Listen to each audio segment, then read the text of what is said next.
اللہم صلی وسلم علی سیدنا و مولانا محمد وعلی آلہ وصحبہ وبارک وسلم ورفعنا لک ذکرک۔ صدق اللہ مولانا العظیم۔ محترم حضرات گرامی،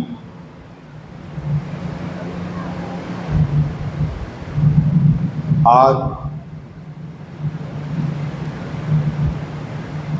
جمعۃ المبارک، غالباً آج کی رات ہماری ربیع الاول کی بنے گی، تو آپ کو حضور علیہ السلام کے ماہ میلاد کی پہلے سے مبارکباد۔ آپ کو بھی مبارک۔ یہ مبارک کسی کو بڑی مست کر دیتی ہے اللہ اللہ اور کسی کو پریشان کر دیتی ہے۔ اللہ اکبر۔ جس کو پریشان کرے وہ کسی اللہ والے کے پاس جائے، سبحان اللہ۔ اس کے سامنے قرآن رکھے، اور جس کے پاس جائے پہلے اس کو پرکھے کہ یہ کتنا بڑا عالم ہے، پھر اس قرآن سے وہ بات نکالے کہ جو آپ کے دل میں خیالات ہیں وہ اور جو قرآن مجید میں ہیں وہ ملتے ہیں یا نہیں ملتے۔ مل جائیں تو آپ مومن ہیں، نہ ملیں تو آپ کے ایمان میں کمزوری ہے۔ اب آج اس مختصر سے وقت میں پہلے تو یہ بات سن لیں، بعض لوگ کہتے ہیں کہ اسلام میں دو عیدوں کا تصور ہے، اللہ اکبر۔ ایک ہے عید الفطر اور دوسری ہے عید الاضحیٰ، جس کو آپ بقرہ عید کہتے ہیں۔ اللہ اکبر۔ یہ بات یاد رکھ لیں، عید کی دو قسمیں ہیں۔ لفظ عید کا میں معنی نہیں کر رہا، وہ معنی اگر نکل آیا تو بچنا ہی کچھ نہیں۔ یہ لفظ ایسا ہے وسیع المعنی، عین، یا اور دال۔ یہ نہیں دیکھتا میں کس مسلک کو معنی بتا رہا ہوں، یہ بتاتا ہے جو میں ہوں وہ میں ہوں۔ عربی جو ہوا تو معنی نہیں بتا رہا۔ ایک وقت آئے کہ میں آپ کو معنی سارا کھول کے بتاؤں گا، پھر آپ سے پوچھوں گا انگلی رکھ کر بتائیں کہ آپ کس کو مانتے ہیں۔ عید کا معنی مانتے ہیں، عید کے تصور کو مانتے ہیں، عید کے خیال کو مانتے ہیں، عید کے اوپر اعتراض ہے، لفظ عید پر اعتراض ہے، لفظ میلاد، یہ خود بخود باتیں نکل جاتی ہیں۔ اب ذرا پہلا سوال سن لیں۔ عید کی دو قسمیں، ایک ہے عید شرعی جو واجب ہے، ایک ہے عید مسرت جو مستحب ہے، مباح ہے، مستحسن ہے۔ دو قسمیں ہو گئیں، ایک واجب ہے، ایک مستحسن۔ اب یہ جو جمعہ ہے، جمعے کا دن، سب سے پہلے سوال کو لے لیں، اسلام میں آپ کو آواز کلیئر آ رہی ہے کہ نہیں؟ کلیئر۔ اسلام میں عیدیں صرف دو ہیں۔ یہ بات آپ اکثر سنتے ہوں گے، اب ربیع الاول چلے گا یہی ہر بندے کے پاس ہوگا۔ اسلام میں صرف بڑے بڑے داڑھیوں والے یوٹیوبر، بڑے بڑے رنگ برنگے خطیب، یہی بات، اسلام میں دو ہی عیدیں ہیں۔ اور آپ کو پتہ کی بات بتا دوں، سن لیں، یہاں حافظ قرآن ایک یہ بیٹھے ہیں، اور کوئی حافظ قرآن ہے جی؟ یہ حافظ یونس صاحب ہیں، اور کوئی؟ پہلے قرید لینا، پھر بعد میں بات اصلی ثابت۔ اور ہے حافظ صاحب، اس وقت دو۔ پورے قرآن میں عید الفطر اور عید الاضحیٰ یہ دونوں کے لفظ موجود نہیں۔ پہلے یہ کلیئر کریں، قرآن مجید میں ڈاکٹر صاحب عید الفطر اور عید الاضحیٰ کا لفظ دونوں ہی قرآن میں نہیں ہے۔ تو آپ نے نکالی کہاں سے؟ فرمان رسول سے۔ کہاں سے نکلی؟ حضور کے فرمان۔ حضور کے فرمان سے اب سمجھنا ہے جمعے کا دن کیا ہے۔ آقا علیہ السلام نے جمعے کی فضیلت کے بارے میں فرمایا اليوم الجمعۃ یوم عید جعلہ اللہ للمسلمین. یہ جو جمعے کا دن ہے یہ کون سا دن ہے؟ پھر بولے نا کون سا دن ہے؟ آپ کو بولنے میں جھجک آتی ہے کہ کوئی دیکھے گا تو کیا کہے گا. یہ منہ کس کے لیے؟ آقا کے لیے. تو جس منہ کو آقا کے لیے مانگا ذرا زور سے بولیں آج کون سا دن ہے؟ جمعہ. کوئی اٹھ کے کہہ دے آج عید ہے، اس کی بات صحیح ہے یا غلط؟ آپ کیا کہیں غلط ہے. آپ میں کہ اللہ کے بندے جمعہ کا دن ہے. حافظ غضنفر صاحب، شیخ صاحب دلے کس کونے تک، مجھے نام نہیں آتے بس اشاروں سے پتہ چلتا ہے. یہ کیا اس کو کہتے ہیں جتنے احباب بیٹھے ہیں. اب ذرا مجھے غور سے بتائیے، کوئی کہے جمعے کا دن عید ہے کوئی بھی نہیں مانے گا. اس میں کوئی مسلک کی بات نہیں. آقا سے پوچھتے ہیں آقا جمعے کا دن کیا؟ فرما اليوم الجمعہ یوم عید جعلہ اللہ للمسلمین. اللہ رب العزت نے میرے غلاموں کو جمعے کا دن بطور عید عطا کیا. کتنی عیدیں ہو گئی جمعے کی؟ ہر مہینے میں کتنی آئیں؟ 4. تو جمعے کا دن کیا بنا فرمان مصطفیٰ کے مطابق؟ بول گئے نا عید. کون کہہ رہا ہے؟ اب ہے کسی کی ضرورت کہے جی اسلام میں کتنی عیدیں ہیں؟ 2 کہہ کے حضور کو معاذ اللہ یہ کہنا کہ 2 ہی حضور نے دی. اور حضور کیا فرما رہے ہیں؟ فرما اليوم الجمعہ یوم عید جعلہ اللہ للمسلمین. اللہ نے مسلمانوں کو ہر جمعہ بطور عید عطا کیا. آقا کیوں؟ فرما خلق آدم. اس میں اللہ پاک نے آدم کو پیدا کیا. تو آدم کا میلاد کس دن ہوا؟ جمعے کو. جمعے کی اس کے علاوہ الگ کوئی فضیلت نہیں ہے. سبحان اللہ. یعنی جمعے میں کوئی عبادت مخصوص نہیں. جمعے میں کیا ہوتا ہے؟ لوگ خوشبو لگاتے ہیں. حضور نے فرمایا جمعے کے دن آؤ، خوشبو لگا کے آؤ، غسل کر کے آؤ اور منبر سجاؤ، سب جمع ہو کر فَأَكْثِرُوا عَلَيَّ الصَّلَاةَ. پھر سارے جمع ہو کر پیدائش اور پیدا ہونے والا جمعے کا دن حضرت آدم کا ہے، مگر تم جمعے کے دن مجھ پر درود و سلام کی کثرت کیا کرو. پیدا کون ہوئے؟ آدم. درود کس پر؟ اب ذرا آگے چلتے ہیں. درود اور آدم کی بڑی نسبت ہے. آدم علیہ السلام کو اللہ پاک نے پیدا کیا، تو اب اس عید کو جس کو حضور علیہ السلام نے عید کا دن قرار دیا اور جمعے کے بارے میں فرمایا سب دنوں میں افضل دن جمعے کا. اللہ اکبر. سب دنوں میں افضل دن کون تھا؟ جمعے کا. تو جمعے کا افضل کیوں؟ خلق آدم. اس میں اللہ پاک نے کس کو پیدا کیا؟ تو ہر جمعہ اللہ پاک آدم کی سیلیبریشن کرتا ہے. ہر جمعے آدم کا میلاد ہوتا. اس کی کوئی عبادت نہیں ہے جمعے کی. یہ جو آپ 2 رکعتیں پڑھتے ہیں یہ اجتماع جمعہ کی، یہ کوئی وہ نماز نہیں. مسافر پر بھی فرض نہیں، قیدی پر بھی فرض نہیں، بیمار پر بھی فرض نہیں، مقید ہو، یہ کئی شرائط ہیں ان پر فرض نہیں. باقی نمازیں کسی حال میں بھی معاف نہیں. جمعہ معاف ہو جاتا. عورت کو ویسے چھٹی، پڑھے تو ثواب ہے، نہ پڑھے تو گناہ نہیں. اس کو تو اللہ نے ویسے بھی بڑی چھٹی دی. تو پتہ چلا جمعہ یوم عید ہے. کس کے لیے؟ حضور کے غلاموں کے لیے. فرما خوشبو لگا کے آؤ، مجھ پر درود پڑھو. جب دونوں کی تخلیق فرما دی آدم کی اور حوا کی تو نکاح ہونے لگا. تو اللہ پاک نے فرمایا آدم ان کا حق مہر دو. باری تعالیٰ حق مہر کیا دوں؟ ابھی پیدائش ہوئی، وہ تو طریقہ تو نہیں تھا نا، ماں باپ تو تھے نہیں.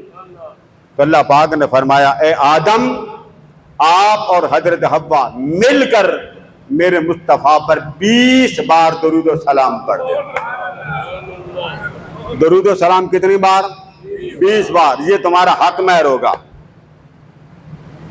تو یہ جو درود کی برکت ہے، میں اور آپ پیدا ہوئے، کس کی برکت ہے؟ درود. یہ درود عقد ہے آپ کے اور میرے میلاد کا. فرمایا درود پڑھو کس دن؟ جس دن آدم پیدا ہوا. تو آدم جس دن پیدا ہوں وہ دن بڑا افضل بن جائے. اور آدم کا تھوڑا تعارف سن لیں. جب اللہ پاک نے آدم علیہ السلام کو زمین پر بھیجا تو بڑی مدت روتے رہے. اللہ تبارک و تعالیٰ نے حضرت آدم علیہ السلام کو موقع عطا فرمایا تو آدم علیہ السلام نے اللہ تبارک و تعالیٰ کی بارگاہ میں دعا کی اور عرض کرتے ہیں اللہم اغفر لی وتقبل توبتی بصدقۃ محمد نبی آخر الزمان. اے اللہ میری مغفرت فرما، میری توبہ قبول فرما. کس کے صدقے؟ اس محمد کے صدقے جو نبی آخر الزمان بن کے آئے. اس کے راوی حضرت بن عباس رضی اللہ تعالی، حضرت عمر فاروق رضی اللہ تعالی فرماتے ہیں کہ حضرت آدم علیہ السلام نے جب یہ عرض کیا نا باری تعالیٰ میری مغفرت فرما، میری توبہ قبول فرما، تو اللہ پاک نے جواب میں پوچھا ہے آدم تو نے میرے محمد کو کیسے جانا، کیسے جانا؟ ترک کرتے ہیں باری تعالیٰ جب تو نے میری تخلیق کی تھی رفعت رأسی فی الجنہ تو میں نے سر اٹھا کر دیکھا جنت کے درختوں پر، جنت کے درختوں کے پتوں پر، جنت کے محلات کے دروازوں پر، جنت کے ہر پائے پر میری جدھر نگاہ اٹھتی تھی ہر جگہ پر جہاں تیرا نام تھا اس نام کے ساتھ محمد کا نام موجود. تب میں نے سمجھا کوئی ہے جو اس کو بڑا محبوب. تو یہ جاننا آدم کے کام آ گیا. تو فرمایا جمعے والے دن مجھ پر کثرت کے ساتھ کیا کرو؟ درود. اچھا اب یہ بات تو ہو گئی کہ جمعے کے دن کثرت کے ساتھ درود پڑھیں، لیکن اس کثرت کے ساتھ درود پڑھنے میں ملے گا کیا؟ آقا علیہ السلام نے فرمایا جب تم درود پڑھتے ہو من صلی علیہ، یہ دو روایتیں، اس کی روایات بہت زیادہ آ جاتی. میں جس روایت کو لے رہا ہوں وہ یہ ہے کہ درود پہنچتا ہے کہ نہیں پہنچتا، اور اگر پہنچتا ہے تو رسپانس ملتا ہے کہ نہیں ملتا. حضور علیہ السلام نے فرمایا کہ جو شخص من سلم علیہ الا رد اللہ روحی الیہ حتی ارد علیہ السلام. اس حدیث کو علامہ ابن تیمیہ نے کوٹ کیا. یہ حجت مانتے ہیں اہل حدیث، مکتبہ فکر کا یہ امام ہے، اور سعودی عرب میں اس کا فتویٰ حجت ہے، مستند ہے، معتبر ہے. آقا علیہ السلام نے فرمایا کہ جب کوئی بندہ مجھ پر درود پڑھتا اس کا درود نہ صرف مجھے پہنچ جاتا ہے بلکہ میں اس کے پڑھے درود کا اسی وقت جواب عطا کرتا ہوں. اب حدیث صحیح سے یہ بات واضح ہو گئی کہ حضور علیہ السلام درود سنتے ہیں. امام غزالی اس سے پہلے بھی بڑوں نے لکھا، سنن ابی داؤد میں صحابہ نے پوچھا آقا آپ نے فرمایا درود پڑھیں، آپ کو پہنچتا تو آپ کا وصال ہو جائے گا، تب بھی ہم درود پڑھیں؟ آپ کا بھی ذہن ہے نا، ایک پڑھا لکھا انسان ہوتا ہے، ایجوکیشنل طبقہ ہوتا ہے، اس کا بھی ذہن ہوتا ہے، ایک پڑھانے والا کا ذہن ہوتا ہے، ایک بہت عرصہ تک اس کی ریسرچ ہوتی اس کا بھی ذہن ہوتا. سب کے ذہن مختلف ہوتے سمجھنے میں، جاننے میں، پہچاننے میں، اس کا رزلٹ نکالنے میں. اب یہاں پہ سوال ہوتا ہے کہ آقا دو جہاں علیہ السلام تک پہنچتا، آگے جا کے اس کا جواب بھی سمجھیے. امام غزالی سے پہلے صحابہ نے پوچھا آقا جب آپ وصال فرما جائیں گے، اب صحابہ پوچھ رہے ہیں، کوئی عالم عام بندہ نہیں پوچھ رہا. آقا جب آپ قبر انور میں ہوں گے، مزار اقدس میں ہوں گے، تب بھی ہم آپ پر درود پڑھیں؟ کیونکہ آپ نے فرمایا مجھے پہنچتا ہے.